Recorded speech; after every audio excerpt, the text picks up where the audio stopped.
Cenat deserved this Twitch ban. This is nothing new. Streamers have been banned for being swatted on stream before. It's not because they were swatted, it's because they streamed themselves being swatted. In the conversations I've had with people on this issue, they've mentioned the fact that, if they had something happen to them where the police were to come to their house and their life would be taken, they would want that to be recorded so that that law enforcement agency would have to take responsibility if the life of that person was unjustly taken because they were swatted. Now, even I don't know the ins and outs of OBS, but you can just click a button to start recording and stop streaming, and it's as simple as that. Now, why I think he deserved it for streaming himself being swatted is because he knows his fan base is very young. If that young fan base were to see his life taken right in front of their eyes, that's an incredibly irresponsible thing to traumatize your audience with. And no, this isn't me justifying Twitch's hypocrisy. They obviously have been wishy-washy on their policies, especially with Hassan Piker. But just ignoring all of the other instances where they have ignored their own policy to the benefit of their revenue, it is to the detriment of their revenue if they are live streaming and promoting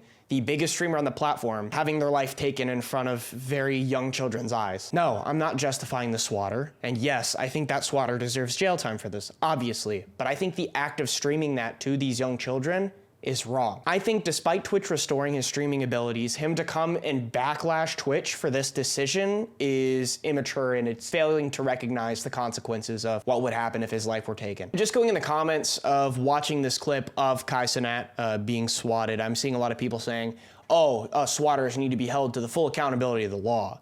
Law enforcement needs to have a system to trace the calls to see where they're coming from. Law enforcement has those systems already. These people know ways to work around those systems. It isn't easy to catch these people because they make a career out of being lifeless and deplorable. It's kind of irresponsible for these big Twitch streamers to allow this rampant misuse of their platform to say that law enforcement is at fault here. If someone uses a false IP address, basic level call taking law enforcement has virtually no means to counteract it. The only way that I think that law enforcement is at fault here is if Cenat tried contacting the police agencies of this place that he moved to try to set up a rapport with them, to try to tell them, I'm a big profile Twitch streamer, there's a chance that I might get swatted. If you guys get a call saying that I'm holding someone at gunpoint, maybe don't take it as seriously because there's a lot of people that want to have you guys come out there and try to get my life taken. Something I did find incredibly aggravating about California law specifically is that swatting is only a felony when it results in an injury or a death. Otherwise, it can be as simple as a fine or a misdemeanor. The problem isn't making it a crime. I think the problem should be fighting to make it a felony no matter if somebody is injured or not. And obviously, thank God Kai's okay. I'm glad he didn't get his life taken, and I'm glad nothing came of the situation. I just think that Twitch streamers should have a little more responsibility and just recognize when things actually need to be done and how things need to be done. And if you think about just how much these swatters are able to avoid law enforcement when it comes to this in the first place,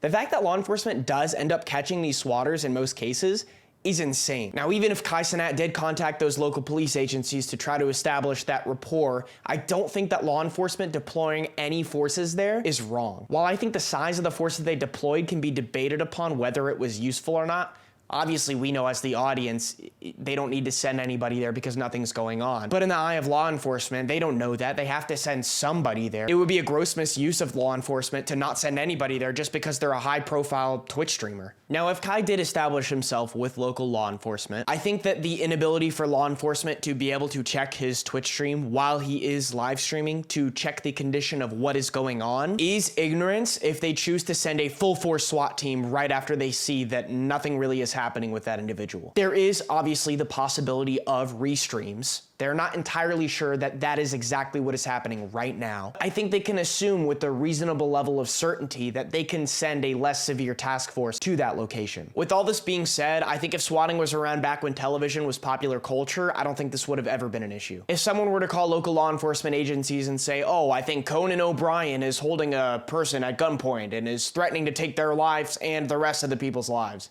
I don't think law enforcement would have actually done anything. I can see how it would be taken as incredibly dangerous for law enforcement to wield their deadly tools at such little discretion. Like, law enforcement can't just take an extra minute to check to see what this person is doing. Now, this is all given that Kai has established a rapport with law enforcement.